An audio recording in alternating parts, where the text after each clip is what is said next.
పరకాల పట్టణంలోని రామాలయం మరియు శ్రీ కుంకుమేశ్వర స్వామి ఆలయంలో జరిగిన శ్రీ సీతారామ స్వామి వారి కళ్యాణ వేడుకల్లో పరకాల శాసనసభ్యులు రేవూరి ప్రకాష్ రెడ్డి పాల్గొన్నారు. ఆలయ పూజారులు పూర్ణ కుంభంతో స్వాగతం పలికి శాల్వాతో సత్కరించారు. స్వామివారికి ఎమ్మెల్యే పట్టు వస్త్రాలు తలంబ్రాలు సమర్పించారు. అనంతరం శ్రీ కుంకుమేశ్వర ఆలయంలో ప్రత్యేక పూజలు నిర్వహించారు. ఈ సందర్భంగా ఎమ్మెల్యే మాట్లాడుతూ పరకాల నియోజకవర్గ ప్రజలపైన శ్రీ సీతారామ స్వామి వారి ఆశీస్సులు ఉండాలని ఆకాంక్షించారు. అంత గొప్ప వ్యక్తికి మనం ఇంకా గట్టిగా చెప్పాలి. బలో రామచంద్ర భగవానికి, సీతారామచంద్ర భగవానికి, రామచంద్ర భగవానికి, సీతారామచంద్ర భగవానికి, సీతారామచంద్ర స్వామినే నమః. తలంబ్ర సహిత అక్షరారోపణం సమర్పయామి. మన యొక్క కళ్యాణ మహోత్సవం ఎంతో వైభవంగా నిర్వహించున్నాం.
ఈ లోకాన్ని రక్షించడానికి మనందరికీ కూడా ధర్మ మార్గాన్ని నిర్వహించడానికి విచ్చేసినటువంటి త్రేతాయుగంలో జన్మించినటువంటి ఆ రామచంద్రుడు సాక్షాత్తు ఆది మహావిష్ణు స్వరూపంలో శ్రీరామచంద్రుడిగా అవతరించి లక్ష్మీదేవియే సీతాదేవిగా అవతరించి ఈ లోకాన్నంతా కూడా రక్షించింది.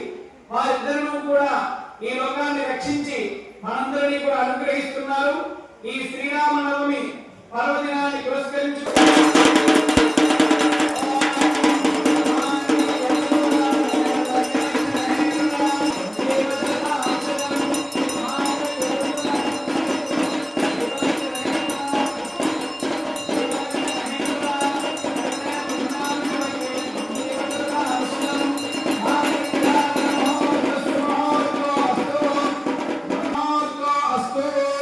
స్వామివారికి అమ్మవారికి పుష్పములను తెప్పింపబడి ఉన్నది.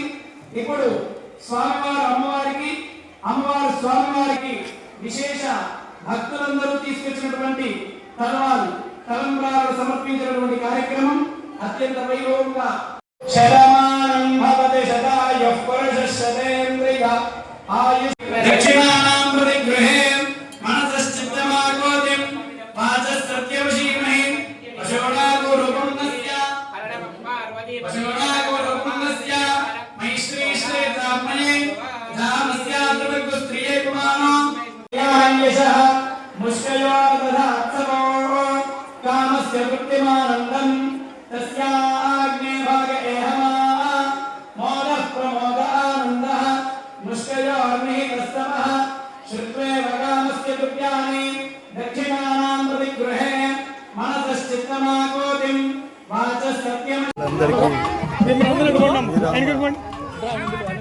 కళ్యాణ శుభాకాంక్షలు తెలియజేసుకుంటూ ఈరోజు దేశమంతా కూడా సీతారాముల యొక్క కళ్యాణం వైభవంగా జరుపుకుంటున్నారు.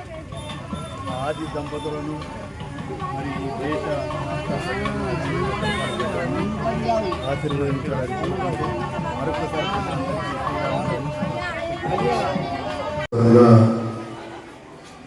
ప్రజలకు ప్రత్యక్షంగా ఈ కుంకుమేశ్వర స్వామి ప్రాంగణంలో నిర్వహించబడుతున్న కళ్యాణ మహోత్సవాన్ని కలిగిస్తున్న సోదరి సోదరులందరికీ కూడా శ్రీరామనవమి శుభాకాంక్షలు తెలియజేసుకుంటూ ఆ రాముల వారి సీతమ్మ తల్లి యొక్క ఆశీర్వాదము మన అందరి మీద ఉండాలి అని ముఖ్యంగా ఈ పరకాల నియోజకవర్గ అభివృద్ధికి కృషి చేసే విధంగా నాతో పాటుగా కూడా ఈ ప్రాంత ప్రజలందరికీ కూడా సహాయ సహకారాలు అందించాలి అని చెప్పి అవకాశాలు కల్పించాలి అని చెప్పి మరొకసారి శ్రీరామ శుభాకాంక్షలు తెలియజేసుకుంటూ శ్రీరామ శుభాకాంక్షలు తెలియజేసుకుంటూ సెలవు తీసుకుంటున్నాను. జై శ్రీరామ్.